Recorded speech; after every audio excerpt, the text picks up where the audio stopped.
Welcome to Live Interactive English. I'm Matt. I'm Winnie. Today we're looking at part 2 of our article called Berlin, a City Reunited. So last time we read part 1 and we learned about Berlin and the Berlin Wall. So the Berlin Wall was a wall that was built in 1961 to separate East Berlin from West Berlin. And East Berlin was communist and West Berlin had democracy and freedom. Yes. But then in 1989, that wall finally came down and both sides of the city were reunited. Yes, and also in the last episode, we actually learned that, Matt, you have actually been to Berlin and actually you've kind of lived there? Well, at one point in my life, I was, thinking I wanted to try living in a different country. I'm from Canada, but I wanted to try living somewhere else. And I had studied German in university, so I could speak German.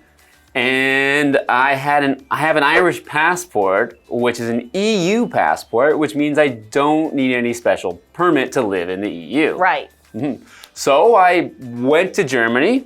I went to Berlin, in fact, and I got a job working at a hostel at first. So you saw a lot of types of people. There were, people coming and going. I didn't work at the hostel very long. Okay. I worked at the hostel for only a few days, and I didn't really like it. So I just tried living in Berlin for another 3 weeks or so. And then the weather was pretty cold because it was close to winter. Oh. So I was like, I think I want to move somewhere warmer. So I left Berlin and went to Taiwan. And that is how your story started. But Berlin is actually it's a very progressive city. It's actually very dog friendly and is actually Europe's greenest city. And they're very known for their technology, and also they actually have the most waterways in all of Europe. So Berlin is a very interesting city, and we're gonna learn a little bit more about its history in Berlin, a City Reunited Part 2.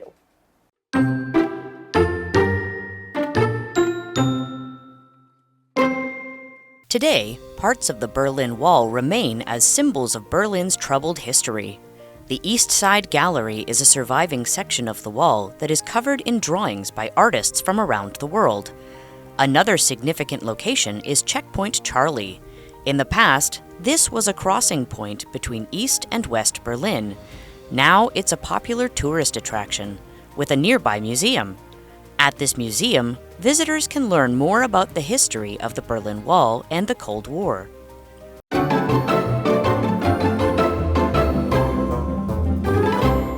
So today we are talking about part 2 of Berlin, a City Reunited. So let's get into it. Today, parts of the Berlin Wall remain as symbols of Berlin's troubled history. So there's still parts of it left, or parts of it still remain. Right, exactly. And when we think of the word symbols, these are things that represent, the history of not only Berlin, but Germany, right? And we have this word remain, and it is our verb. It means to continue to exist or to stay the same. So for example, few buildings remained after the fire. Okay, so the East Side Gallery is a surviving section of the wall that is covered in drawings by artists from around the world. Another significant location is Checkpoint Charlie.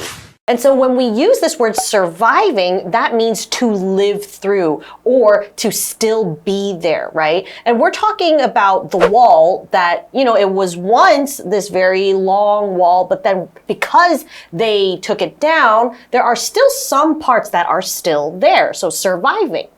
Another significant location is Checkpoint Charlie. Matt, you actually said that Berlin is known for their street art. Yeah, Berlin is still world famous for its street art.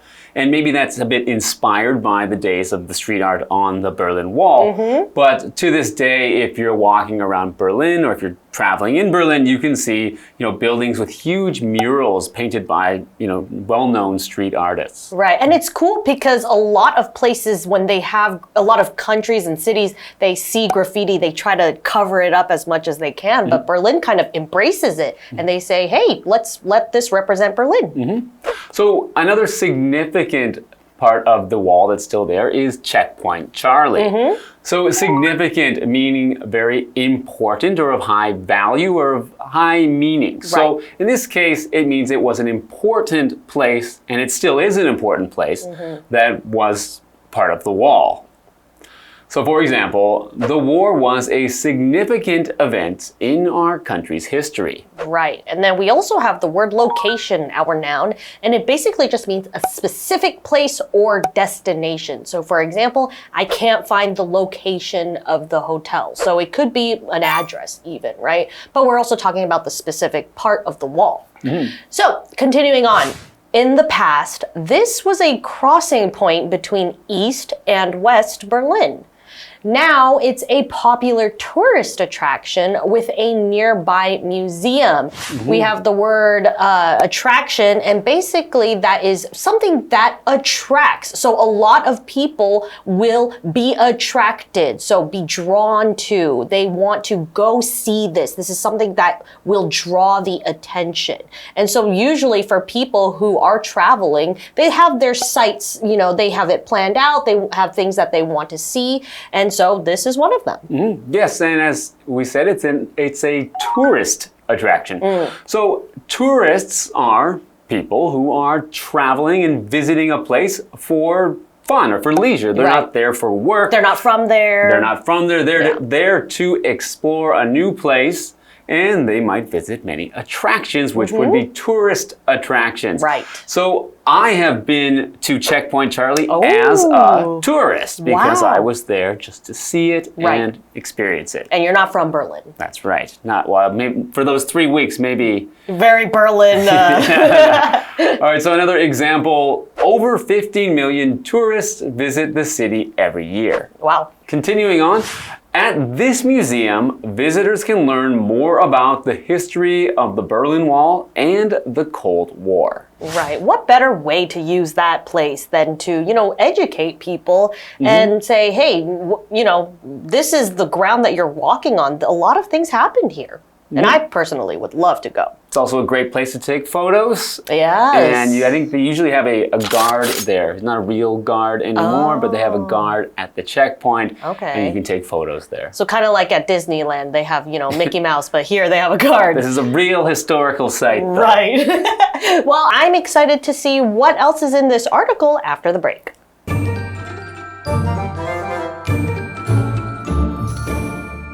Hello， 大家好，我是 Hanny。我们在第一天的课程读到，柏林史上最重要的事件之一就是柏林围墙倒塌。今年11月是这个事件的35周年纪念。如果要趁这个机会造访柏林，课文就有帮我们整理一些重要的景点。那首先当然要去看看柏林围墙，有部分的柏林围墙被保留下来，作为柏林动荡历史的象征。那东边画廊是柏林围墙保存下来的部分，上面有覆盖着来自世界各地的艺术家的画作。我们看到单字 remain 这个动词，它表示留存、继续存在，或者是有保持、继续的意思。老师们刚刚还有提到 mural 就是指壁画，还有提到 graffiti 是指涂鸦。好，另外一个重要地点则是查理检查哨。在过去呢，这是东柏林和西柏林之间的过境点，而现在它则是热门的旅游景点。附近有一间博物馆，你可以在那边了解到更多关于柏林围墙和冷战的历史。好，来看单字 significant， 它是形容重要的、具有特殊意义的。Location 则表示地点、位置。Tourist 则是指游客、观光客。那接下来课文中。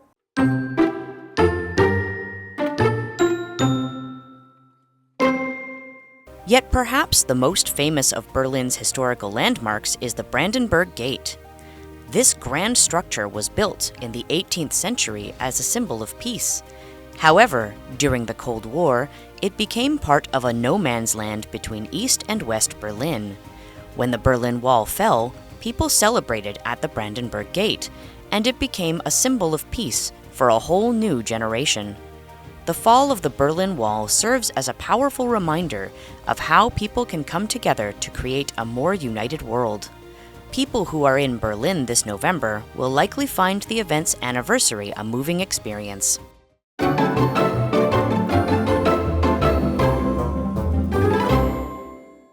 Welcome back. Before the break, we were talking about some parts of the wall that have still survived and that have become, tourist attractions. Right. So one part is the East Side Gallery, where people can see artwork and graffiti from artists from around the world.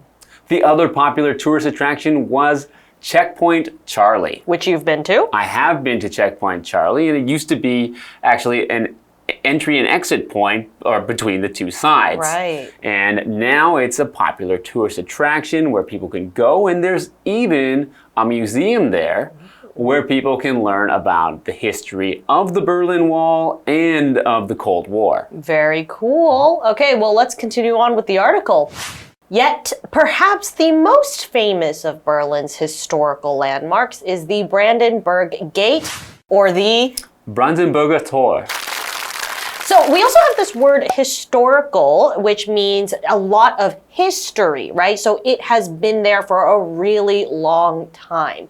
And then we also have the word landmark. So in this case, the landmark is the Brandenburg Gate. And a landmark really is just a physical structure. It could be a building, it could be a statue, something that really marks part of that land. So it has a lot of history in this landmark, okay? So a landmark could be anything. For example, a landmark in Taipei is the Taipei 101. Continuing on, this grand structure was built in the 18th century as a symbol of peace. Yeah, and you might even know this structure. You might have seen it before without knowing its name because it is one of the big symbols of not only Berlin, but also of all of Germany. Right. So it's a big, gate, and it has like a chariot with horses as a statue in front of the gate. So it is a structure, and a structure is a building or an object that is constructed or put together from many pieces. So it can be a building, could be a structure, something like a tower, like the Eiffel Tower, we would also call a structure, even though it's not an actual building. Right. For example, the structure was built in the early 19th century. Right, and I think it's just like you said, it's also a symbol for Germany, right? But it's also, in this case, a symbol for peace. Yes. That's right. However, during the Cold War, it became part of a no man's land between East and West Berlin. That means that this Brandenburg Gate was in a no man's land.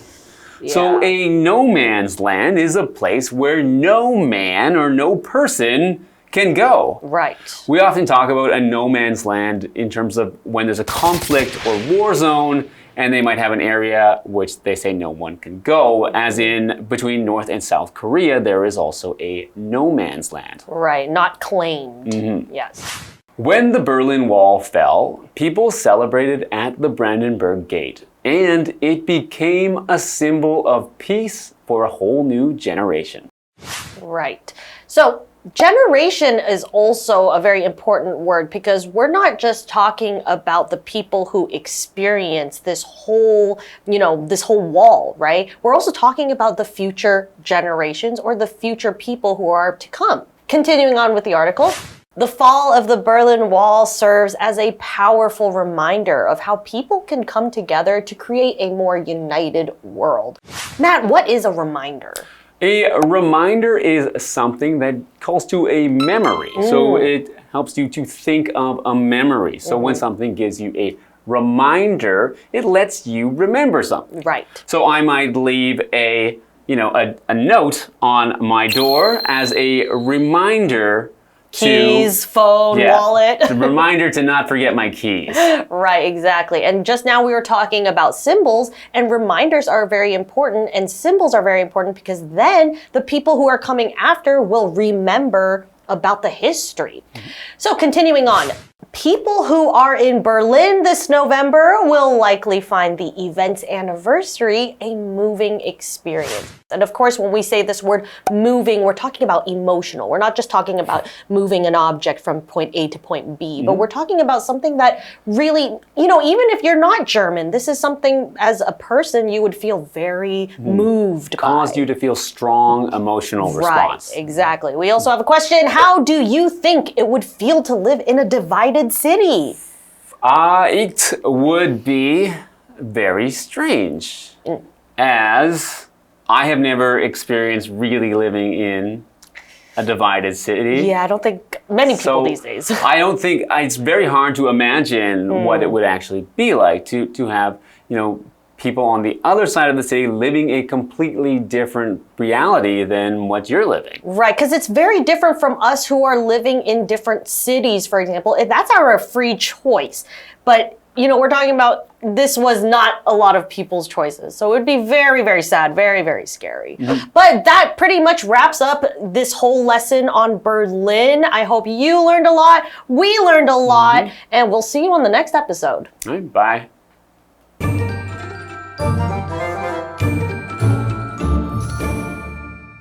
课文接着介绍了布兰登堡门，它或许可以说是柏林最著名的历史地标。那这一座宏伟的建筑建于18世纪，作为和平的象征。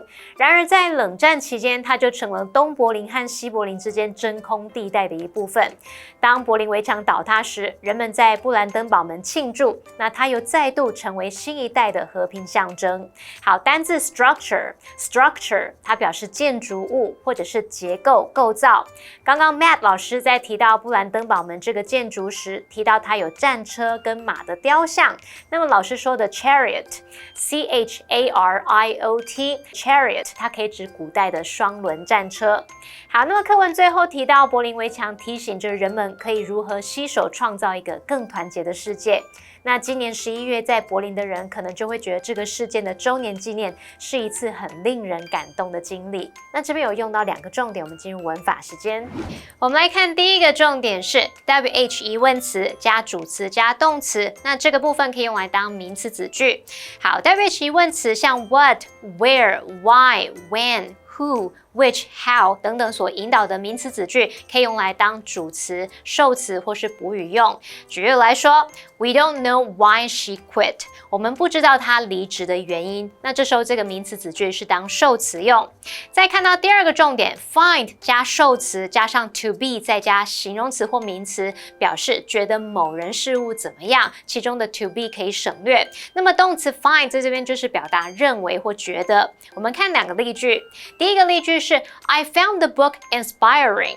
我觉得这本书很激励人心。那我们后面用到形容词 inspiring。We found him to be a good leader， 或者是 We found him a good leader， 就是我们认为他是个好的领导者。那后面我们接的是名词。好，那么以上这些讲解，同学别走开，马上回来哦。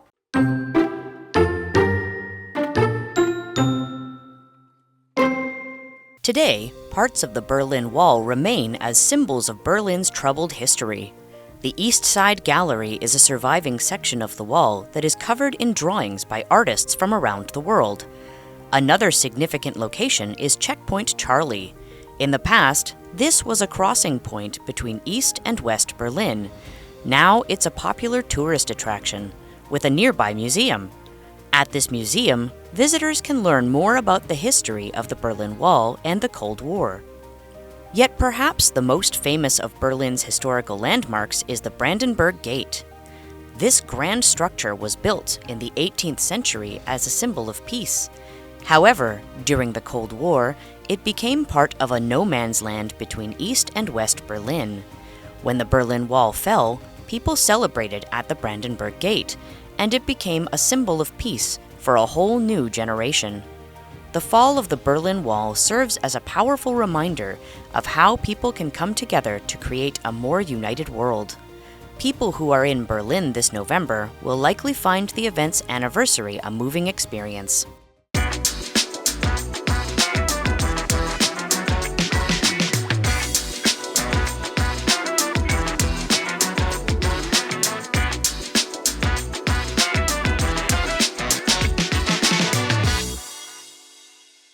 Hey, Kiki, What?